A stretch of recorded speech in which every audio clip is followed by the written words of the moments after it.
True love is unconditional. నిజమైన ప్రేమ కండిషన్లు పెట్టదండి, షరతులు పెట్టదు. మీరు చూడండి, ఎవరైనా మీ దగ్గరకు వస్తే ఐ లవ్ యూ బికాజ్ అని మొదలు పెడతారు. I love you because you are famous. I love you because you are beautiful. I love you because you are handsome. I love you because or if you are kind to me, I will be kind to you. If you love me, I will love you. మనుషుల ప్రేమలు షరతులతో కూడిన ప్రేమలు, కానీ దేవుని ప్రేమ షరతులు ఉండవు. దేవుని ప్రేమలో షరతులు కనబడవు. సమయం అయిపోతూ ఉంది, కానీ ఒక్కసారి ఫాస్ట్గా బైబిల్ గ్రంథంలో 1 కొరింథీ పత్రిక 13వ అధ్యాయంలో మనం 4వ వచనం నుండి చదివినట్లయితే ట్రూ లవ్లో ఉండే క్వాలిటీస్ కనబడతాయి. యవ్వనస్తులు అందరూ నోట్ చేసుకోవాలి, ఎందుకంటే ట్రూ లవ్లో ఉన్న క్వాలిటీస్ మనకు అర్థం అవ్వకపోతే, వాటిని మనం తెలుసుకోకపోతే you will fall for any love in the world. లోకంలో ఏ కల్తీ ప్రేమగానే పడిపోతారు, నష్టపోతారు తర్వాత. అందుకని నిజమైన ప్రేమలో ఉండే లక్షణాలు ఏంటో ఒకసారి మనం తెలుసుకోవాలి. చూడండి, 1 కొరింథీ పత్రిక 13వ అధ్యాయము 4వ వచనం. ప్రేమ దీర్ఘకాలము సహించును. ప్రేమలో సహనం ఉంటుందంట. ప్రేమ దయ చూపించును. Love is kind. ప్రేమ మత్సరపడదు. ఎవరైనా నిజంగా నిన్ను ప్రేమిస్తున్నారంటే వారు కుళ్ళుకోరు. నువ్వు బాగుపడుతుంటే, వాళ్ళకన్నా కొంచెం హై పొజిషన్కి వెళ్ళిపోతా ఉంటే వారిలో జెలసీ రాదంట, నిజమైన ప్రేమ ఉంటే గనక. ఆ తర్వాత చూడండి, ప్రేమ డంబముగా ప్రవర్తించదు. ప్రేమ నిజంగా ఉంటే అక్కడ గర్వము ఉండదు. ఆ తర్వాత చూడండి, అది ఉప్పొంగదు. 5వ వచనం, ప్రేమ అమర్యాదగా నడువదు. కొంతమంది ప్రేమిస్తున్నా అంటారు, కానీ మర్యాదగా ఉండరు. మన పరువును తీసే పనులు చేస్తారు. మన పరువు ప్రతిష్టని మంటగలుపుతూ నువ్వంటే చాలా ప్రేమ అని చెప్తారు. అది నిజమైన ప్రేమ కానీ కాదనమాట. ఆ తర్వాత చూడండి, స్వప్రయోజనమును విచారించుకున్నదు. Love is selfless, it's not selfish. ప్రేమ త్వరగా కోపపడదు. నిజమైన ప్రేమలో కోపం ఉండదు, సహనం ఉంటుంది. ఎంత చేసినా ఏం చేసినా మా వాళ్ళేగా, నేను ప్రేమించే వాళ్ళేగా, పర్వాలేదని ఓర్చుకుంటారు, సహించుకుంటారు. ఆ తర్వాత అపకారమును మనసులో ఉంచుకొనదు. దుర్నీతి విషయమై సంతోషపడక సత్యమునందు సంతోషించును. 1 కొరింథీ పత్రిక 13వ అధ్యాయం 7వ వచనం. అన్నిటినీ తాలుకొని భరిస్తుందంటండి ప్రేమ. నిజమైన ప్రేమ భరిస్తుంది. ఆ తర్వాత అన్నిటినీ నమ్మును. నిజమైన ప్రేమలో నమ్మకం ఉంటుంది. ఈ రోజుల్లో చాలా మంది యొక్క జీవితాలు విచ్ఛిన్నం అయిపోవడానికి కారణం ఏంటో, ప్రేమించుకున్నాం అనుకుంటారు, నమ్మకాలు పోతాయి. వెన్ ట్రస్ట్ ఇస్ లాస్ట్, నమ్మకం పోయిందంటే, ఒకరి మీద ఒకరికి నమ్మకం లేదంటే ఆ బంధమైన, ఆ కుటుంబమైన విచ్ఛిన్నం కావాల్సిందే. ప్రేమను అన్నిటినీ నమ్ముతుంది, అన్నిటినీ నిరీక్షిస్తుంది. Love hopes. ఏంటి నిరీక్షణ? ప్రేమలో ఉండే నిరీక్షణ ఏంటంటే, నిన్ను నిజంగా ప్రేమించేవారు నువ్వు బెస్ట్ స్థానంలో ఎప్పటికైనా చేరుకుంటావని నీ మీద నమ్మకం పెట్టుకుంటారు. నీ బ్రతికి ఇంతే, నీ జీవితం ఇంతే, నువ్వు ఎప్పటికీ ఏమీ సాధించలేవు, నువ్వు యూస్లెస్ అనే అలాంటి మాటలు కానీ, అలాంటి దృక్పథం కానీ, వైఖరి కానీ నీ మీద ఉండదు నిజమైన ప్రేమ కలిగిన వ్యక్తులలో నీ పట్ల. ఆ తర్వాత ప్రేమ అన్నిటినీ ఓర్చును. ప్రేమ శాశ్వత కాలము ఉండును. ఇందాక చక్కని పాట మనం చూసాం, ఆ మధ్యలో ఒక వర్డ్స్ వేశారండి. శాశ్వతమైన ప్రేమతో నేను నిన్ను ప్రేమించుచున్నాను గనుక విడువక నీ ఎడల కృప చూపుచున్నాను. యేసయ్య దేవాది దేవుడు చెప్పిన మాట. దేవుడు మనల్ని ఎలా ప్రేమిస్తున్నాడంటే శాశ్వతమైన ప్రేమతో. God's love is never ending. మన లైఫ్ ఎండ్ అయిపోయినా దేవుని ప్రేమ ఎండ్ అవ్వదంటండి. హల్లెలూయా. ఒక ప్రశ్న అడగనివ్వండి, ఈ ప్రపంచంలో అన్ని ప్రేమల్లో గొప్ప ప్రేమ తల్లి ప్రేమ అంటారు, అవునా కదా? తల్లి ప్రేమను మించిన ప్రేమ లేదు. అయితే తల్లి ప్రేమ బిడ్డ మీద ఎప్పటి నుంచి స్టార్ట్ అవుతుంది చెప్పండి మీరు? బిడ్డ పుట్టకముందే స్టార్ట్ అవుతుందా? స్టార్ట్ అవ్వదు కదా. The moment the mother knows that she has conceived, నా బిడ్డ కడుపులో ఉన్నాడు, ఉంది, చిన్న పిండం ఫామ్ అయింది. When the mother nose she is expecting, doctor దగ్గరికి వెళ్ళగానే లేకపోతే ప్రెగ్నెన్సీ టెస్ట్ చేయగానే పాజిటివ్ అనగానే అప్పుడు స్టార్ట్ అవుతుంది అమ్మకి మన మీద ప్రేమ. ఇక పెరుగుతున్న కొద్దీ ప్రేమ ఎంత బరువైనా బిడ్డను మోస్తుంది, ఎంత ఆయాసమైనా, ఎన్ని వాంతులు అవుతున్నా ఏదో ఒకటి తిని నా బిడ్డ లోపల బాగా ఎదగాలి, ఎంతో కష్టపడుతుంది. ఇప్పుడు తల్లి ప్రేమ ఎప్పటికీ ఎండ్ అవుతుంది చెప్పండి? ఈ లోకంలో తల్లి ప్రేమని ఎంతవరకు మనం పొందుకోగలం? బ్రతికినంత కాలమే, అంతే కదా. ఆ తర్వాత తల్లి ప్రేమ మన మీద ఉన్నా మనం రీచ్ అవ్వలేము, ఎందుకంటే ఈ జీవిత ప్రయాణం వరకే. Until the body is here, flesh and blood, రక్తము మాంసము భూమి మీద సజీవంగా ఉన్నంత వరకు ఆ విశేషమైన గొప్ప తల్లి ప్రేమను మనం అనుభవించగలం. వన్స్ ఈ లైఫ్లో ఈ జీవితం అనేది ముగించిన తర్వాత తల్లి ప్రేమని మనము చేరుకోలేం. అంటే ఒక మాటలో చెప్పాలంటే అంత శ్రేష్టమైన తల్లి ప్రేమ కూడా శాశ్వతము ఉండేది కాదండి. ఈ లోకంలో మన జీవిత ప్రయాణం ముగించుకున్న తర్వాత అక్కడికి ఆగిపోతుంది అంతే. ఇంకా తర్వాత మనం రీచ్ అవ్వలేం. అవుట్ ఆఫ్ రీచ్ అనమాట, అవుట్ ఆఫ్ కవరేజ్ ఏరియా. అయితే నేను ఇప్పుడు చెప్పాను కదా, ఇన్ని శ్రేష్టమైన లక్షణాలు నిజమైన ప్రేమలో, పరిపూర్ణమైన ప్రేమలో ఉంటే ఇప్పుడు నాకు ఆ ప్రేమ ఎక్కడ దొరుకుతుంది? గుంటూరులో పలానా సెంటర్లో, పలానా షాపింగ్ మాల్లో, పలానా ఎక్కడ దొరుకుతుంది చెప్పండి, మీరు చెప్పాలి. బైబిల్లో అడ్రస్ ఉందండి, ఎక్కడ దొరుకుతుందో చూడండి. 1 యోహాను పత్రిక 4వ అధ్యాయము 16వ వచనం. 1 యోహాను పత్రిక 4వ అధ్యాయము 16వ వచనం. మన ఎడల దేవునికి ఉన్న ప్రేమను మనము ఎరిగిన వారమై దాన్ని నమ్ముకొని ఉన్నాము. దేవుడు ప్రేమ స్వరూపి అయి ఉన్నాడు. ప్రేమ యందు నిలిచియుండువాడు దేవుని యందు నిలిచియున్నాడు, దేవుడు వాని యందు నిలిచియున్నాడు. దేవుడు ప్రేమ స్వరూపి అని తెలుగులో ఉంది. ఇంగ్లీష్లో ఏమనుందంటే గాడ్ ఈజ్ లవ్. ఈ మాటలో ఒకసారి చెప్పండి నా వెనకాల, God is love. God has love అని లేదు, God is love. God has love అంటే ఏంటి? దేవునిలో కొంచెం ప్రేమ ఉంది, అది కాదండి. మనందరిలో కూడా ప్రేమ ఉంది కదా, అది కాదు. ఇక్కడ రాయబడిన మాట ఏంటంటే, అసలు ప్రేమకు ఒక రూపం నీకు కావాలంటే, అసలు ప్రేమకు చిరునామా నీకు కావాలంటే, the embodiment of love, God is the embodiment of love. ప్రేమకు రూపము దేవుడే, ప్రేమ స్వరూపి దేవుడు, ప్రేమ స్వరూపి. God is love. నీకు నిజంగా ప్రేమ ఎక్స్పీరియన్స్ చేయాలని ఉంటే, I know we all want to, నిజమైన ప్రేమ, పరిపూర్ణమైన ప్రేమ నేను కూడా ఎక్స్పీరియన్స్ చేస్తే ఎంత బాగుండు. ప్రతి మనిషికి ఉంటుందండి ఆరాటం, కానీ ఆ ప్రేమ అడ్రస్ తెలియక ఎక్కడెక్కడో తిరుగుతూ ఉన్నాం. కొంతమంది జీవిత సముద్రంలో గల్లంత అయిపోయారు. నిజమైన ప్రేమ కొరకు వెతికి వెతికి దొరకక గల్లంత అయిపోయారు. కానీ ఈ ఉదయకాల సమయంలో నేను మీకు జ్ఞాపకం చేస్తున్నాను, నిజమైన ప్రేమ అడ్రస్ ఏంటి అంటే దేవుని దగ్గరికి రావాలి. యేసయ్య దగ్గరకు ఖచ్చితంగా మనం రావాల్సిందే. ఎందుకు ప్రేమ అంత ప్రాముఖ్యమైనదంటే, మనల్ని ప్రేమించేవారు మన చుట్టూ ఉన్నప్పుడు మనకు ఒక తెలియని ఆనందం కలుగుతుంది. మనల్ని ప్రేమించేవారు మన చుట్టూ ఉన్నప్పుడు మనకి స్ట్రెస్ ఉండదండి. చూడండి, ఎందుకంటే మనల్ని ప్రేమించేవారు మనలో తప్పులు వెతకరు, మనల్ని జడ్జి చేయాలని చూడరు, మన ముందొకలాగా మన వెనకొకలాగా హిపోక్రసీతో వారు ప్రవర్తించరు. మనల్ని ప్రేమించేవారు మన చుట్టూ ఉన్నప్పుడు మనకు ఒక తెలియని ధైర్యము, ఒక తెలియని ఆనందం వచ్చేస్తూ ఉంటుంది. ఇప్పుడు ప్రేమ స్వరూపి అయిన దేవుడు మనందరినీ ప్రేమించాలని, ఆయన ప్రేమకు మనం దగ్గరగా రావాలని దేవుడు కోరుతున్నాడు. మరి దేవుని దగ్గర అంత ప్రేమ ఉంది కదండి, దేవుడు ప్రేమ స్వరూపి కదా, మరి దేవుని ప్రేమ అందరికి ఇచ్చేయచ్చుగా ఫ్రీగా అంటే, నువ్వు వస్తే నీకు ఇస్తాడు అంతే. అర్థమవుతుందా? కానీ ఇప్పుడు ఉన్న సమస్య ఏంటంటే, చాలామంది దేవునికి అవుట్ ఆఫ్ రీచ్ వెళ్ళిపోయారండి. దేవుడు వాళ్ళతో మాట్లాడాలని ట్రై చేస్తుంటే అవుట్ ఆఫ్ కవరేజ్ ఏరియా అని వస్తుంది దేవుడికి మెసేజ్. ఎందుకంటే చాలామంది యవనస్తులు దేవుడికి దొరకట్లా, కానీ ఎక్కడ ఉంటున్నారు? సిటిజన్లు అందరూ నెటిజన్లు అయిపోతున్నారు. ఏమవుతున్నారండి? సిటిజన్లు, ఏ దేశం సిటిజన్లో కూడా మర్చిపోతున్నారు, కానీ నెటిజన్లుగా నెట్లోనే ఉంటున్నారు. నెట్లోనే కూర్చొని అవతల ఎవరితోనో కనెక్ట్ అయిపోయి మాట్లాడేస్తూ ఉంటారు. వాళ్ళ అమ్మాయో తెలీదు, అబ్బాయో తెలీదు. అమ్మాయి పేరు పెట్టుకొని అమ్మాయి ఫోటో పెట్టుకుంటే ఈయన ఏదో ఫీల్ అయిపోతూ ఉంటాడు. ఈ అమ్మాయి అనుకుంటుంది అవతల అబ్బాయి ఉన్నాడేమో అనుకొని వాళ్ళు ఏం చెప్తే అది నమ్మేస్తూ ఎవరో ప్రేమను పొందేసుకోవాలని ఒక భ్రమలో బ్రతుకుతూ చాలామంది నష్టపోతూ ఉంటే, లెట్ మీ టెల్ యూ, నీకు నిజమైన ప్రేమ దొరకాలంటే నీవు యేసయ్య వద్దకు రావాల్సిందే. నిజంగా ఎవరైనా మనల్ని ప్రేమించేటప్పుడు ప్రేమలో మనం 4 ఎక్స్పెక్టేషన్స్ కలిగి ఉంటామండి.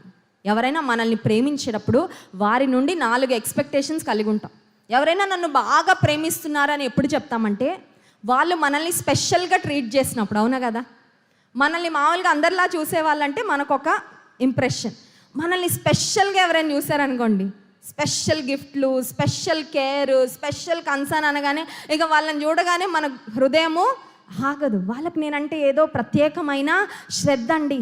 You want to feel special కదా. ప్రతి యవ్వనస్తుడు ప్రత్యేకంగా ఫీల్ అవ్వాలనుకుంటారు. కానీ దేవుడు ఏమంటున్నాడంటే, యెషయా గ్రంథము 43వ అధ్యాయము 1వ వచనంలో చూడండి. యెషయా గ్రంథము 43వ అధ్యాయము 1వ వచనం. ఇదిగో నేను ఆదుకొను నా సేవకుడు, నేను ఏర్పరచుకొని నా ప్రాణమునకు ప్రియుడు, అతని యందు నా ఆత్మను ఉంచి ఉన్నాను, అతడు అన్యజనులకు న్యాయము యెషయా గ్రంథం 41వ అధ్యాయము 1వ వచనం. ద్వీపములారా నా ఎదుట మౌనముగా ఉండుడి, జనములారా నూతన బలము పొందుడి, వ్యాజ్యము తీర్చుకొనుటకు మనము కూడుకొందము రండి. 43వ అధ్యాయం 1వ వచనం. అయితే యాకోబు నిన్ను సృజించిన వాడు యెహోవా, ఇశ్రాయేలు నిన్ను నిర్మించిన వాడు ఇలాగు సెలవిచ్చుచున్నాడు, నేను నిన్ను విమోచించి ఉన్నాను, భయపడకుము, పేరు పెట్టి నిన్ను పిలిచి ఉన్నాను, నీవు నా సొత్తు. ఈ 3 వర్డ్స్ మీరు అండర్లైన్ చేసుకోవాలి. If you have a Bible, మీ దగ్గర బైబిల్ ఉంటే 3 పదాలండి. నీవు నా సొత్తు. ఇంగ్లీష్ బైబిల్లో చాలా బ్యూటిఫుల్గా ఉంది. ఏమని ఉంటుందంటే, యూ ఆర్ మైన్. ఎవరు చెప్తున్నారు ఇది? పక్కింటోళ్ళ, క్లాస్లో ఫ్రెండా, మన బంధువులా, మన కజిన్సా? యు ఆర్ మైన్ అని ఎవరు చెప్తున్నారంటే, సర్వలోకాన్ని మాటతో సృష్టించి నిర్వర్తిస్తున్న దేవుడు, సర్వశక్తిమంతుడైన దేవుడు అంటున్నాడు, నీతో నాతో మీరు నా సొత్తు. అది ఆ మాట జ్ఞాపకం చేసుకుని మనకు స్పెషల్గా అనిపించట్లేదా? దేవుడు మనల్ని ఆయన సొత్తు అని చెప్పుకోవడానికి, ఆయన అంత ఆనందపడడానికి మన గొప్ప పర్సనాలిటీలు అండి. చెప్పండి, హూ ఆర్ వి? మనం ఏంటో మనకి చాలా బాగా, కొన్నిసార్లు మనం చేసే నిర్ణయాలు, మనం మాట్లాడే మాటలు, మన ప్రవర్తన, మన రహస్య జీవితం అలా కూర్చుని ఆలోచిస్తూ ఉంటే అనిపిస్తుంది, నా బ్రతుకుని నేనే ప్రేమించుకోలేకపోతున్నాను మనకు అనిపిస్తుంది. ఇలాంటి జీవితం జీవిస్తున్నాను ఏంటి? Have you ever felt that way? ఎప్పుడైనా అలా అనిపించిందా? మన బ్రతుకంటే కొన్నిసార్లు మనకే చికాకు వస్తుందండి. మంచిగా ఉండాలనుకుంటాను కానీ ఉండలేకపోతున్నాను ఏంటి? మంచిగా బ్రతకాలనుకుంటాను కానీ అబద్ధం చెప్పొద్దు అనుకుంటున్నాను కానీ మానలేకపోతున్నాను ఏంటి? తప్పుడువి చూడొద్దు అనుకుంటున్నా కానీ చూడకుండా కళ్ళను తిప్పుకోలేకపోతున్నాను ఏంటి? Why? Sometimes we struggle, we will be unable to love our self. మనల్ని మనం కూడా ప్రేమించుకోలేని స్థితి మనకు ఒక్కొక్కసారి వస్తూ ఉంటుందండి మన జీవితంలో. ఎందుకంటే మన రియల్ మీ నాకే తెలుసు, మన రియాలిటీ ఏంటో, మన నిజస్వరూపం ఏంటో మనకు తెలుసు కాబట్టి. కానీ దేవుడు మన రియాలిటీ అంతా ఆయనకు తెలిసిన, మన పబ్లిక్ లైఫ్, మన ప్రైవేట్ లైఫ్ అంతా తెలిసిన, మన పాస్వర్డ్లు అన్నీ ఎవరికి తెలుసండి? ఈ రోజుల్లో ప్రపంచం దేని మీద నడుస్తుంది?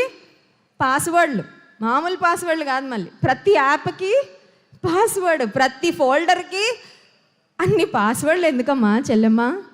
ఏదో ఎవరు చూడకూడనివి ఏవో ఉన్నాయి, అందుకే వేస్తున్నావు పాస్వర్డ్, లేకపోతే ఏవో కదా. నువ్వు మంచిగా కరెక్ట్గా ఉంటే నీ లైఫ్ ఎట్లుంటుంది? ఓపెన్ బుక్లా ఉంటుంది. తీసుకోండి, చూసుకోండి, నా ఫోన్ తీసుకోండి, కావాలంటే ఎవరైనా రావచ్చు, ఎవరైనా చూసుకోవచ్చు. అట్లనే మీకు ఇవ్వనులేండి. జాన్ వెస్లీ గారు నా ఫోన్ ఎప్పుడైనా తీసుకుంటారు, ఎప్పుడైనా చూసి నా పిల్లలు వచ్చి తీసుకుంటారు. ఐ డోంట్ బాదర్, ఎందుకంటే నాకు తెలుసు నేను చేయకూడనివి నేనేమి చెయ్యనని. So I'm just bold enough. మన రహస్య జీవితము, మన బాహ్య జీవితం అంతా దేవునికి తెలుసుండి కూడా దేవుడు అంటున్నాడు మనతో, నీవు నా సొత్తు. Doesn't that make you feel special? అది నీకు ప్రత్యేకంగా అనిపించట్లేదా? ఇంకొకటి, మనల్ని ప్రేమించే వారి దగ్గర నుండి మనం ఆశించేది ఏంటంటే, నన్ను ప్రేమించే వాళ్ళ కళ్ళల్లో నేను పడాలా. అవునా కదా? కళ్ళల్లో. అందుకని 100 ఫోటోలైనా దిగి బాగా వచ్చిన ఫోటోని ఏదో యాప్లోకి వెళ్ళి ఎడిట్ చేసి దాన్ని ఎక్కడ పెడతామంటే, ఎక్కడ పెడతాను చెప్పాలా? స్టేటస్లో పెట్టిన దగ్గర నుంచి ఆరాటం, చూసారా లేదా, చూసారా లేదా, 10 సార్లు చెక్ చేస్తూ ఉంటుంది నా ఫోటోని మా ఫ్రెండ్. చూసారా? చూసాక మళ్ళీ ఊరుకుంటే అవ్వదు కదా. You are gorgeous, you are beautiful, you are awesome, amazing, అది ఇది అనగానే అమ్మయ్య సంతృప్తి. చూడాల్సిన వాళ్ళు చూసేశారు. దేవుడు అంటున్నాడు, ఎప్పుడు దేవుడు మనల్ని చూశాడంటే 139వ కీర్తన 16వ వచనం చూడండి. 139వ కీర్తన 16వ వచనం. నేను పిండమునై ఉండగా నీ కన్నులు నన్ను చూచెను, నియమింపబడిన దినములలో ఒక్కటైనా కాకముందే నా దినములన్నీ నీ గ్రంథములో లిఖితములాయను. ఒకసారి స్తోత్రం చెప్దామా? హల్లెలూయా. దేవుడు అంటున్నాడు, నువ్వు బయటకు వచ్చాక నేను చూసారేమో అందరూ. కొన్నిసార్లు బయటకు వచ్చాక ఆడపిల్ల అని ఏడుస్తూ ఉంటారు. వాళ్ళని చూస్తే నాకు చాలా జాలి అనిపిస్తుందండి. కొంతమంది పుట్టగానే ఇంత నల్లగా పుట్టాడేంటండి బాధపడిపోతూ ఉంటారు. ఎవరైనా నిన్ను ఎప్పుడు చూశారు? బయటకు వచ్చాక. కానీ దేవుడు అంటున్నాడు, నిన్ను ఎప్పుడు చూశానంటే నీ తల్లి గర్భములో పిండముగా ఉన్నప్పుడే ఇంకా ఇన్ఫ్యాక్ట్ చెప్పాలంటే తల్లి గర్భంలో రూపించబడక మునుపే దేవుడు మనల్ని చూశాడండి. హల్లెలూయా. చూసిన దేవుడికి మనం బోర్ కొట్టేసామా? ఎప్పుడు ఒకే మొహం చూడాలనుకోండి ఏమనిపిస్తుంది? బోర్ అవుతుంది. నేను యూఎస్లో వర్క్ చేస్తా ఉన్నప్పుడు సాఫ్ట్వేర్ ఇంజనీర్గా ఒకసారి మా ఫ్రెండ్స్ అందరం కూర్చుని ఉంటే ఒక అబ్బాయి అంటున్నాడు, ఆ అబ్బాయికి అప్పుడే వాళ్ళ ఇండియాలో వాళ్ళ తల్లిదండ్రులు పెళ్లి సంబంధాలు చూస్తూ ఉంటే తను అంటున్నాడు, పెళ్ళయ్యాక జీవితం అంతా అలా ఆ వైఫ్ మొహం చూడాలంటే ఎంత బోర్ అవుతుందో అంటున్నాడు. అమ్మో బాబోయ్, ఈయన ఎవరు చేసుకుంటారో కానీ అయిపోయింది అనుకుంటు. ఆయనకి వైఫ్ కూడా ఏమవుతుందంట, మొహం చూసి చూసి బోర్ కొడుతుందంట. ఇప్పుడు చెప్పండి, తల్లి గర్భంలో పిండంగా రూపించబడిన నాట నుండి దేవుని కన్నులు మనల్ని చూస్తున్నాయే. Has God ever felt tired of looking at us? Ever felt bored of looking at us? మనం చూసి చూసే బోర్ అవ్వట్లేదు ఆయనకి? అవ్వట్లా. దేవుని వాక్యం సెలవిస్తుంది, కొనుక్కక నిద్రపోక ఆయన మనల్ని కాపాడుతూ ఉన్నాడంట. ఆయన కన్నులు మనల్ని చూస్తూనే ఉంటాయి. హల్లెలూయా. ఎవరో చూడాలని ఆరాటపడక, ఒక్కటే ప్రేయర్ చేసుకో, దేవా నీ చూపు నా పైన ఉంచు చాలు, నీ కన్నులు ఉంటే నా మీద చాలు, నా బ్రతుకు బాగుపడి. ఎవరో చూడాలని కాదయ్యా నా తాపత్రయం, నువ్వు చూస్తే చాలు. నెక్స్ట్ థర్డ్ది ఏంటంటే, ఎవరైనా మనల్ని ప్రేమిస్తున్నప్పుడు ప్రేమించబడే వారు మనం చెప్పేవన్నీ వినాలనుకుంటాం, అవును కదా? We want to be heard, we want to be seen and we also want to be heard. నేను చెప్పేదంతా వినాలా? దేవుని వాక్యం సెలవిస్తుంది. యోహాను సువార్త 9వ అధ్యాయము 31వ వచనం చూడండి. యోహాను సువార్త 9వ అధ్యాయము 31వ వచనం, దేవుడు పాపుల మనవి ఆలకింపడని ఎరుగుదుము, ఎవడైనను భక్తుడై ఉండి ఆయన చిత్తము చొప్పున జరిగించిన ఎడల ఆయన వాని మనవి ఆలకించును. భక్తి లేని వారి మాటలు వినడంట దేవుడు. ఐ డోంట్ కేర్ అనుకుంటాడు. భక్తి కలిగి ఆయన మీద ఆధారపడి నువ్వు ఎప్పుడు ఏం చెప్పుకోవాలనుకున్న దేవుడు వింటాడండి. జెరమయా 33:3, ఇర్మియా గ్రంథం 33వ అధ్యాయం 3వ వచనం, నాకు మొరపెట్టుము నేను నీకు ఉత్తరము. దేవుడు అందరికి ఇస్తున్నాడండి ఆఫర్. మొరపెట్టండి అంతే, నాతో మాట్లాడండి అంతే, అడగండి అంతే, వేడుకోండి అంతే, పిలవండి అంతే, నేను ఉంటా. నాకు మొరపెట్టుము నేను నీకు ఉత్తరము ఇచ్చేది. 4వది ఏంటంటే, మనం ప్రేమించినప్పుడు ఎవరినైనా we want them to care for us. ఒక ప్రత్యేకమైన శ్రద్ధ వారు మన మీద చూపించాలని ఆశపడతారు. ఇప్పుడు చూడండి, ఏ ఫ్రెండ్షిప్లో అయినా ఏ రిలేషన్షిప్లో అయినా మనం ప్రేమించే వాళ్ళు మన మీద కేరింగ్ తగ్గిపోతే మనకు చాలా బాధ అవుతూ ఉంటుంది. స్కూల్లోనో కాలేజీలోనో మనల్ని బాగా ప్రేమించే ఫ్రెండ్కి పక్కన ఇంకో కొత్త అమ్మాయి వచ్చి కూర్చుంది అనుకోండి, మన పక్కన ఉన్న అమ్మాయి మన మీద కాకుండా ఆమె మీద కేరింగ్ ఎక్కువ చూపిస్తూ ఉంటే మనకి ఏమవుతుంటుంది? లోపల బాధ కలుగుతా, ఆమె ఎందుకు వచ్చిందా, మా మధ్యలో ఉన్న రిలేషన్షిప్ని ఇలా నా మీద కేరింగ్ తగ్గిపోయింది, నా స్నేహితురాలు నన్ను పట్టించుకోవట్లా, నాతో మాట్లాడట్లా, ఇంతకు ముందులాగా నన్ను గురించి కన్సర్న్ కలిగి లేదని బాధపడతాం. దేవుని వాక్యం సెలవిస్తుంది. యెషయా గ్రంథం 49వ అధ్యాయము 15-16 వచనాలు చూడండి. యెషయా గ్రంథము 49వ అధ్యాయం, ఐజాయా చాప్టర్ 49 verses 15 and 16. స్త్రీ తన గర్భమున పుట్టిన బిడ్డను కరుణింపక తన చంటి పిల్లను మరచునా? వారైనా మరచుదురు కానీ నేను నిన్ను మరువను. చూడుము, నా అరచేతుల మీద నిన్ను చెక్కి ఉన్నాను, నీ ప్రాకారములు నిత్యము నా ఎదుట ఉన్నవి. తల్లైన బిడ్డను మర్చిపోతుందేమో. కొన్నిసార్లు వింటూ ఉంటామండి, తల్లి బిడ్డను ఉయ్యాల్లో పడుకోబెట్టాక అర్ధరాత్రి సమయంలో పిల్లలకి కొన్నిసార్లు పాలు గొంతులోకి వచ్చేస్తూ ఉంటాయండి యాసిడ్ రిఫ్లెక్స్ వల్ల. కొన్నిసార్లు అట్లా బిడ్డలు కాట్ డెత్ అంటూ ఉంటారు దాన్ని మెడికల్ టర్మినాలజీలో. తల్లి పాపం అప్పటిదాకా చూసుకుంటుంది చంటి బిడ్డని. నిద్రలో ఆమెనా మనిషే కదా, అలసిపోయి అలా పడుకోగానే బిడ్డకు తాగిన పాలు కొన్నిసార్లు గొంతులోకి వచ్చి అవి ముక్కులోకి వచ్చేసి ఆ రెస్పిరేటరీ ట్రాక్ట్ బ్లాక్ అయిపోయినప్పుడు కొంతమంది బిడ్డలు తల్లి కాసేపు తర్వాత లేచి చూసుకునేసరికి అప్పటికే చనిపోయి ఉంటారు. ఒకవేళ తల్లైనా తన పేగు తెంచుకొని పుట్టిన బిడ్డను కాసేపు అలా మర్చిపోతుందేమో నిద్రలోనో, లేదంటే ఇంకేదైనా పరిస్థితుల్లో. కానీ దేవుడు అంటున్నాడు, తల్లైనా మరుస్తుందేమో కానీ నేను నిన్ను మరువను. దేవా ఎక్కడ పెట్టుకున్నావయ్యా నన్ను నువ్వంటే, నా చేతుల్లో చెక్కేసుకున్నాను అంటున్నాడండి. హల్లెలూయా. చేతుల్లో పెట్టుకుంటే పక్కన పెట్టచ్చు, అవునా కదా? చేతుల్లో పెట్టుకున్నారనుకోండి, ఈ రోజుల్లో చేతుల్లో ఏముంటున్నాయి? బాత్రూంలో కూడా పట్టుకెళ్ళిపోతున్నారు చాలామందికి, అవును కదా? బాత్రూంలో కూడా వదలట్లేదు, చాలా జర్మ్స్ ఉంటాయి, జాగ్రత్త. ఈ సెల్ ఫోన్కి చాలా జర్మ్స్ అంటుకొని బాత్రూంలో మళ్ళీ నీకు చాలా రోగాలు వస్తాయి. చేతిలో పట్టుకున్న వస్తువుని పక్కన పెట్టచ్చు, కానీ చేతిలో చెక్కుకున్న వస్తువుని పక్కన పెట్టడానికి అవుతుందా? ఇంపాసిబుల్. దేవుడు అంటున్నాడు, నా చేతిలో పట్టుకున్నాను అనట్లా, నా చేత్తో ఎత్తుకున్నాను అనట్లా, నా చేతిలో చెక్కుకున్నాను అంటున్నాడు. హల్లెలూయా. అంటే అర్థం ఏంటంటే, యు ఆర్ ఎన్గ్రేవ్డ్. నాలో భాగం అయిపోయావు నువ్వు, అంతే. నాలో భాగంగా నేను చేసేసుకున్నా. నీ ప్రాకారములు నిత్యము నా ఎదుట. సీసీ కెమెరాలు వచ్చాక పోలీసుల పని చాలా ఈజీ అయిపోయింది. ఏదైనా కేసు ఛేదించాలంటే సీసీటీవీ ఫుటేజ్ ఆధారంగా కనిపెట్టేస్తూ ఉంటారు దుండగులు. ఆ తర్వాత మర్డరర్స్ ఎక్కడికి వెళ్ళారు, ఎలా వెళ్ళారు, ఏ దారిలో వెళ్ళారు అన్వేషించడానికి. తల్లిదండ్రి ఎంత ప్రేమించిన పిల్లల్ని సీసీ కెమెరాలు ఉన్నంత వరకు చూడగలరేమో, కానీ అన్ని దగ్గరలో సీసీ కెమెరాలు ఉండవు కదండి. తల్లిదండ్రికి బిడ్డల్ని ఎప్పుడూ కనిపెట్టాలి, ఎప్పుడూ వాళ్ళని గమనించుకోవాలి, ఎప్పుడు వారికి ఏ ఆపద రాకుండా చూడాలని ఉంటుంది. కానీ నిత్యము ఎవరు కూడా వాళ్ళ బిడ్డల్ని వారి కళ్ళ ఎదుట పెట్టుకోలేరు. ఇంపాసిబుల్.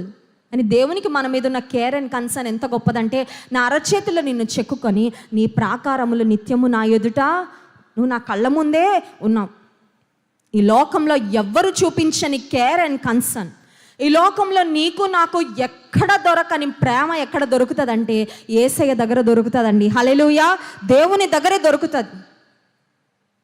దేవుని దగ్గరకు నువ్వు వస్తే నీ జీవితము యొక్క విలువ నీకు అర్థమవుతుంది. నిన్ను ప్రేమించని వాళ్ళ దగ్గరికి వెళ్ళి చూడు, వాళ్ళు అంటారు, వేస్ట్ నీ బ్రతుకు, ఎందుకు వచ్చావు, చికాకు పడతారేమో. ఎవరైనా మనల్ని రిజెక్ట్ చేస్తే తట్టుకోలేం కదండి. చాలా గ్రేటెస్ట్ పెయిన్ ఏంటంటే ద పెయిన్ ఆఫ్ రిజెక్షన్. అది ఇంటర్వ్యూలో రిజెక్ట్ అయినా, పెళ్లి చూపుల్లో రిజెక్ట్ అయినా, ఒక జాబ్కి రాసినప్పుడు క్వాలిఫై అవ్వకపోయినా, ఫెయిల్యూర్, రిజెక్షన్ అనేది గుండెని పిండేస్తూ ఉంటుంది. చాలా వేదన. నిన్ను ప్రేమించిన వారు నిన్ను చాలా ఈజీగా రిజెక్ట్ చేసేస్తారు, ఎందుకంటే నీ విలువ వారికి తెలియదు కాబట్టి. ఒకసారట ఒక తాతగారు తన దగ్గర ఉన్న ఒక అత్యంత విలువైన యాంటిక్ వాచ్ని మనవడికి ఇచ్చి చెప్పాడంట, మనవడా ఒక్కసారి వెళ్ళి బయటకి మార్కెట్లోకి వెళ్ళి దీని విలువ ఏంటో కనుక్కొని రా అని చెప్పాడంట. అమ్మమ్మని చెప్పలా.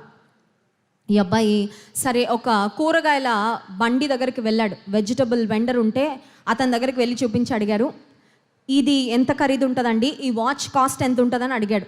అతను అన్నాడు, ఎంత ఉంటుందయ్యా, ఓ 50 రూపాయలు ఉంటుంది అన్నాడంట.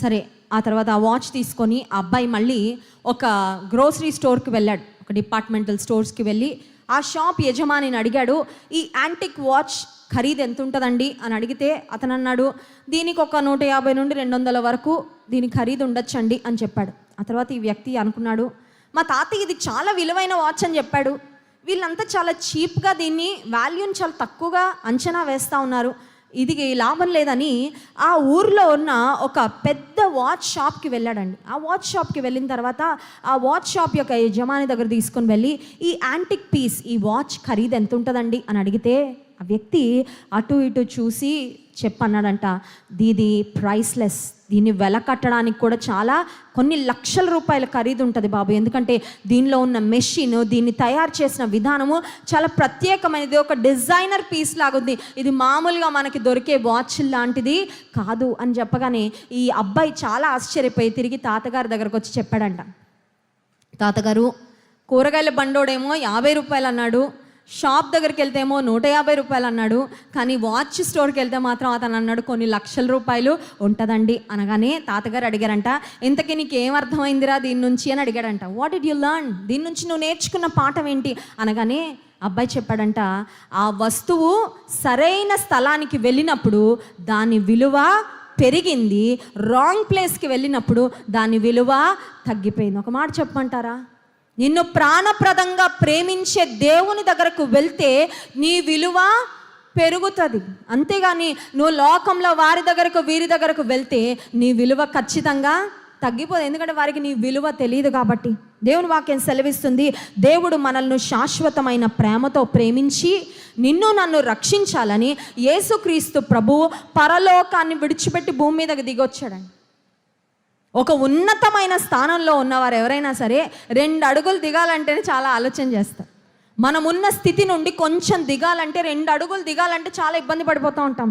కానీ దేవాతి దేవుడు సమస్త మానవాళిని ప్రేమించి ఆయన పరిపూర్ణమైన ప్రేమను పరలోకంలో నుండి దేవుడు ఐ లవ్ యూ అని చెప్పచ్చు, మనందరికీ చెప్పచ్చు కదా. ఈ రోజుల్లో ఎస్ఎంఎస్లు వచ్చేసాయి కదండి. Feb 14th కొంతమంది ఎన్ని ఎస్ఎంఎస్లు పంపించారు ఐ లవ్ యూ అని, ఓ 10 20 పంపించి ఎవరు రిప్లై ఇస్తారో వాళ్ళని జాగ్రత్తగా ఫాలో అప్ చేసుకుందాం అనే తెలివితేటలు ఉన్న వాళ్ళు కూడా చాలామంది ఉంటారండి. ఊరికి చెప్దాము, పొరపాటే ఉంది, ఎవరు పడతారో చూసి ఆ తర్వాత వాళ్ళలో ఎవరు బెస్టో ఎంచుకొని వాళ్ళతో. People have lot of ideas today. చెప్పాను కదా ఇందాక, ఫేక్ లవ్ చాలా ఎక్కువగా మనకి, చీప్ లవ్ చాలా ఎక్కువగా దొరుకుతూ ఉంది. ప్యూర్ లవ్, పర్ఫెక్ట్ లవ్ మనకి ఎక్కడ ఈ లోకంలో దొరకదు అని. దేవాది దేవుడు పరలోకంలో కూర్చొని చాలా కంఫర్టబుల్గా I love you, I love all the people in the world అని దేవుడు మాటలతో చెప్పచ్చండి. కానీ దేవుడు మాటలతో చెప్పాలనుకోలా, చేతలతో చూపించాలని యేసుక్రీస్తు ప్రభువు మానవాకారము ధరించుకొని ఆయన భూమి మీద పుట్టాడు, ఆయన భూమి మీద జీవించారు. సమస్త మానవాళి యొక్క పాపము కొరకు మన పాప శిక్ష యేసుక్రీస్తు ప్రభు సిలువలో భరించి. చాలామంది అనుకుంటారు లవ్ యొక్క సింబల్ ఏంటంటే హార్ట్ అనుకుంటారు, డైమండ్ అనుకుంటారు. So many people have so many imaginations. ఒక్కొక్కరికి ఒక్కొక్క ఆలోచన ఉంటుంది ప్రేమ అనగానే.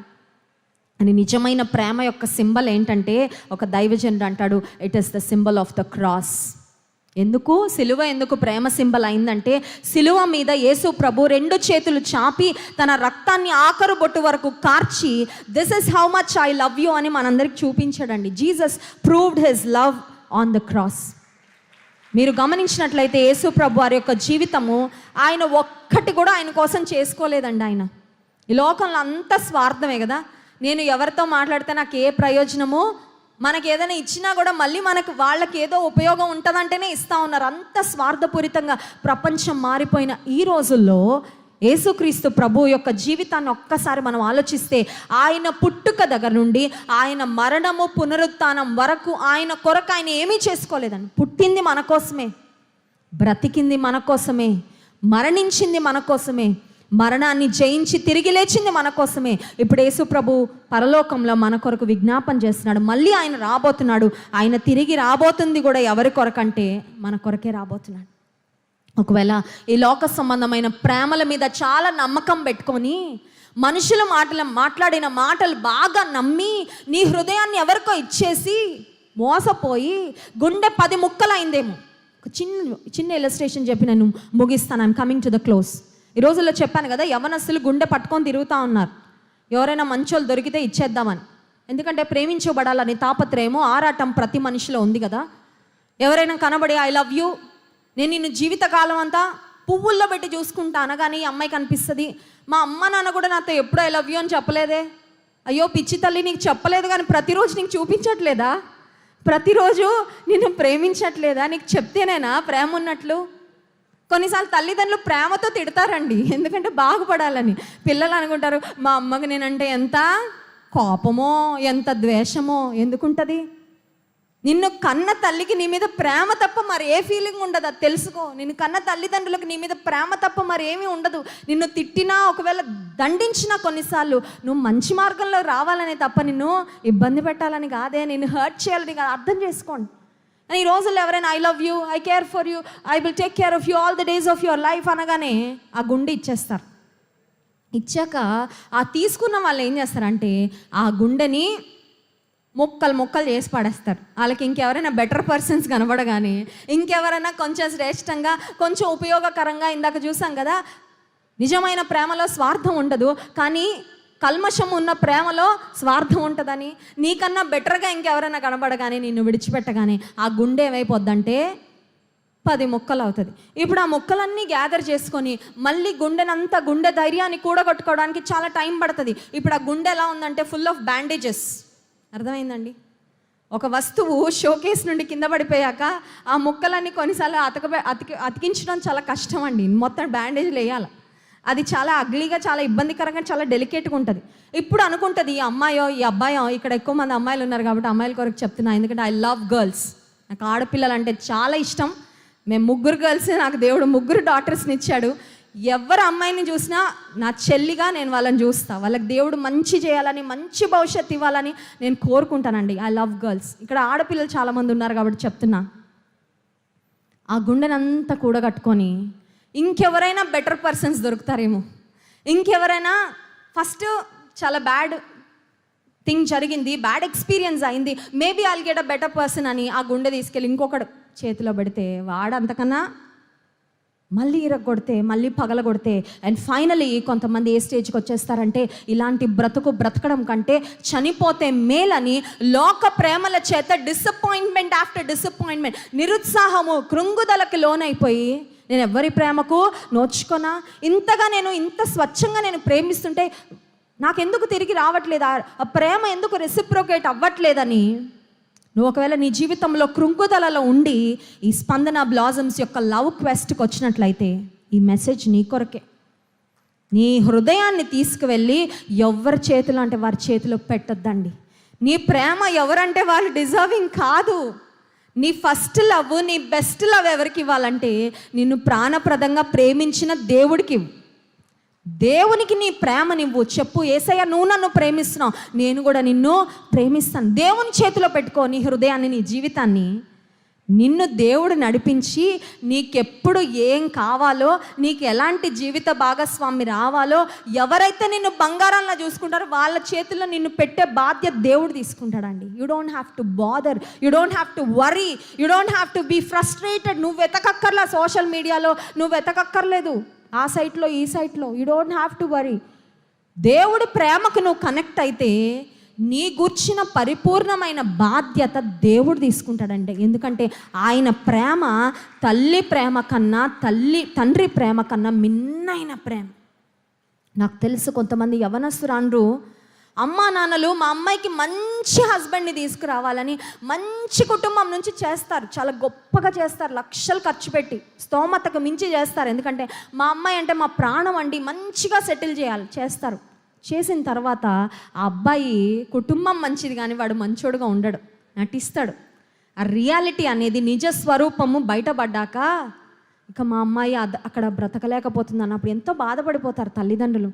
మంచిది అనుకొని చేశామే, మంచి సంబంధం అనుకున్నామే, ఇంత నమ్మకంగా బ్రతికాడే, కనబడ్డాడే, ఇదంతా వేషధారణ అని తర్వాత తెలుసుకొని బాధపడతారు. ఒక మాట చెప్పమంటారా, మన బెస్ట్ కోరుకునే తల్లిదండ్రులైనా కొన్నిసార్లు మన కొరకు రైట్ డెసిషన్స్ చేయలేకపోవచ్చు.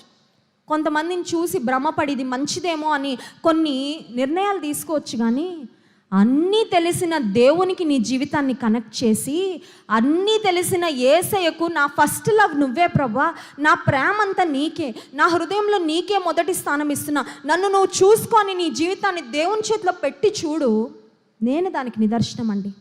పెరుగుతూ ఉన్నప్పుడు యవనస్తురాలుగా I had the struggles that every girl go through. నేనేం అతీతురాలని కాదు, అందరు ఆడపిల్లలు వెళ్ళినట్లే నేను స్ట్రగుల్ గుండా వెళ్ళేదాన్ని. ఎవరైనా మగపిల్ల నన్ను కన్నెత్తి చూడగానే చాలా పిచ్చి కోపం వచ్చేసేది. ఈరోజు కొంతమంది నన్ను ఎవరు చూస్తారా, అందరు చూడాలనుకుంటారు కదా, నేను ఆపోజిట్ అనమాట. నన్ను ఎవరు మగపిల్లలు చూడకూడదు, నన్ను ఎవరైనా 2 నిమిషాలు చూసారంటే కోపం వచ్చేస్తూ ఉండేది నాకు. ఒక్కొక్కసారి అనిపించేది ఒక బుర్కా అయినా తగిలించుకొని తిరిగితే ఎంత బాగుండు, నన్ను ఎవరు చూడరు కదా అనిపించేదండి. ఎవరైనా నన్ను గురించి వేరేలాగా ఆలోచిస్తున్నారని తెలిస్తే చాలా వేదన అనిపించేది నా జీవితంలో. ఎప్పుడు అనుకునేదాన్ని, యేసయ్యా ఒక రైట్ పర్సన్ దగ్గరికి నా లైఫ్ వెళ్తుందా, ఒక మంచి భర్త, నిన్ను కలిగిన భర్త నాకు దొరుకుతాడా? కొన్నిసార్లు రాంగ్ పీపుల్ నా వెంట పడుతున్నారయ్యా, నేను ఎవరికి దొరకకూడదు, ఎక్కడ నేను స్టక్ అవ్వకూడదు నా లైఫ్లో, నాకు సహాయం చేయని ఎన్నోసార్లు నేను ప్రార్థన చేశానండి యేసయ్య సన్నిధిలో. ఇక్కడున్న మీ అందరికీ ఎందుకు చెప్తున్నానంటే, ప్రాక్టికల్గా మీ ముందున్న నేను ఒక ఎగ్జాంపుల్. దేనికి ఎగ్జాంపుల్ అంటే, యేసయ్య ప్రేమకు నా జీవితాన్ని కనెక్ట్ చేసి నన్ను ప్రేమించే భర్త ఎవరో ఎక్కడున్నారో నాకు తెలియదు యేసయ్య, కానీ నువ్వు చూసుకో, నువ్వు నడిపించు, నువ్వు చేయి కార్యం అని దేవునికి అప్పగించుకుంటే. నేను యుఎస్కి వెళ్ళాను, డెన్వర్ అనే సిటీలో నేను ఉద్యోగం చేస్తూ ఉంటే నా హస్బెండ్ జాన్ వెస్లీ గారు అక్కడ వాక్యం చెప్పడానికి రావడం చాలా మిరాక్యులస్ అండి. ఆ ట్రిప్లో నా హస్బెండ్కు నేనున్న సిటీ ఐటినరీలో లేదు అసలు. అనుకోకుండా ఆయన అక్కడికి రావడము, అక్కడ దేవుడు మమ్మల్ని ఒక ఫ్యామిలీ ద్వారా కనెక్ట్ చేయడం, ఈరోజు మా కుటుంబాన్ని అనేక మంది, లక్షల మందికి దేవుడు దీవెనకరంగా చేశాడు. అందరూ అంటారు, ఇంత అద్భుతంగా మీరు ఎట్లా సెట్ అయ్యారండి, ఇంత పర్ఫెక్ట్గా. మేము డేటింగ్ చేసుకోలేదండి, ముందు ఎప్పుడు మేము ఒకరినొకరం చూసుకోలేదు, ఫోన్లో మేము గంటల తరబడి మాట్లాడుకొని నాకు బాగా సెట్ అవుతారని నేను అలా డిసైడ్ అవ్వలేదు. మనకు ఎవరు సెలెక్ట్ చేశారంటే యేసయ్య సెలెక్ట్, పర్ఫెక్ట్ సెలెక్షన్ అండి, పర్ఫెక్ట్. ఎప్పుడు మేము గొడవ పడింది లేదండి, మేము మాట్లాడుకోకుండా ఒక్కరోజు కూడా ఒకరితో ఒకరం మాట్లాడుకోకుండా 11 సంవత్సరాలు అయింది పెళ్ళి, ఒక్కరోజు కూడా లేదు. ఎందుకు చెప్తున్నానంటే, నన్ను ప్రేమించే యేసయ్యకు నా జీవితాన్ని అప్పగించి ఆయన కనెక్ట్ అయిపోయి ఆయన ప్రేమకు ఆయన నన్ను రైట్ పర్సన్స్తో కనెక్ట్ చేసి రైట్ ప్లేస్లో రైట్ టైంలో నన్ను పెట్టాడండి. హల్లెలూయా. దేవునితో కనెక్ట్ అవ్వకుండా నువ్వు ఎవరితో కనెక్ట్ అయినా నష్టపోతావు. ఈ రోజుల్లో కనెక్షన్ చాలా అవసరం అయిపోతా ఉంది. కొద్దిసేపు ఇంటర్నెట్ లేకపోతే, డేటా అయిపోతే ఎట్లా ఫీల్ అవుతున్నారండి? ఉక్కిరి బిక్కిరి అయిపోతూ ఉంటుంది, గాలి ఊపిరాడట్లే నాకు. ఎందుకంటే వరల్డ్తో టచ్ పోయింది, కనెక్షన్ పోయింది. మా ఫ్రెండ్స్ ఎక్కడికి వెళ్ళిపోయారో, ఏ బిర్యానీ తిన్నారో, ఏ ఐస్ క్రీమ్ తినేస్తున్నారో, ఏం చూసేస్తున్నారో, ఏమేమి. You are longing to connect with people, but let me tell you, long to connect with God. దేవునితో కనెక్ట్ అవ్వు, ఆ కనెక్షన్ ఎప్పటికి ఉంచుకోను. దేవునితో నువ్వు కనెక్ట్ అయితే ఆయన ఎప్పటి వరకు ప్రేమిస్తాడంటే, ఈ లోకంలో మన జీవితం ముగించబడ్డాక కూడా నిత్యరాజ్యంలో కూడా ఆయనతో పాటు మనల్ని పెట్టుకుంటాడని. అంత అద్భుతమైన ప్రేమ, అంత అద్భుతమైన కనెక్షన్ నువ్వు దేవునితో కనెక్ట్ కాగలిగితే. ఈ మధ్యాహ్న కాల సమయంలో నా మెసేజ్ నేను ముగిస్తా ఉన్నా. ఒకవేళ ఇప్పటి వరకు మీ లైఫ్ని చాలామందితో కనెక్ట్ చేసుకొని నష్టపోయారేమో, చాలా మందితో కనెక్ట్ చేసుకొని డిసప్పాయింట్ అయ్యారేమో. Maybe you are totally hurt today, maybe you are wounded. చాలా గాయాలు ఉన్నాయేమో మీ లోపల, కానీ ఎవరికి చెప్పుకోవట్లేదు. ఎందుకంటే అమ్మకి చెప్తే తిడుతుంది కదా, అలాంటి పనులు ఎందుకు చేసావే, నీ ఇలాంటి పనులు చేయడానిక నిన్ను ఫీజులు కట్టి కాలేజీ పంపిస్తుంది, హాస్టల్లో పెడుతుంది అంటారు కదా. అందుకని పొరపాట్లన్నీ చేసేసి దెబ్బలన్నీ తగిలించుకొని కుయ్యడానికి లేదు, కయ్యడానికి లేదు. ఎందుకంటే మళ్ళీ తిట్లు మనమే తినాలి కదా. తప్పుడు నిర్ణయాలు తీసుకున్నప్పుడు పర్యవసానాలు కూడా మనమే భరించుకోవాలి. కాబట్టి ఎవరికి చెప్పుకోవడానికి కూడా ఉండదు. అలా బాధపడుతున్నావా? నీ పరిస్థితి అంతా యేసేకి చెప్పుకొని, యేసేకు ప్రేమకు కనెక్ట్ అయ్యి, నీ హృదయంలో యేసేకు స్థానం ఇవ్వు. నిన్ను ప్రాణప్రదంగా యేసే ప్రేమిస్తున్నాడు, శాశ్వతమైన ప్రేమతో ప్రేమిస్తున్నాడు. In Christ you are accepted. ఒక మాట చెప్పమంటారా? మనుషులు ఒకవేళ మన ముందు మనతో బాగున్నా, మన గురించి వెనక వేరేలా మాట్లాడుకుంటారేమో, మనల్ని గురించి జడ్జి చేస్తారేమో, మన గురించి తప్పుడు అభిప్రాయాలు కలిగి ఉంటారేమో, కానీ యేసయ్యలో ఉన్న గొప్పతనం ఏంటంటే మనం ఎలా ఉన్నామో అలా మనల్ని ప్రేమించి ఆయన యాక్సెప్ట్ చేయాలని ఇష్టపడుతున్నారు.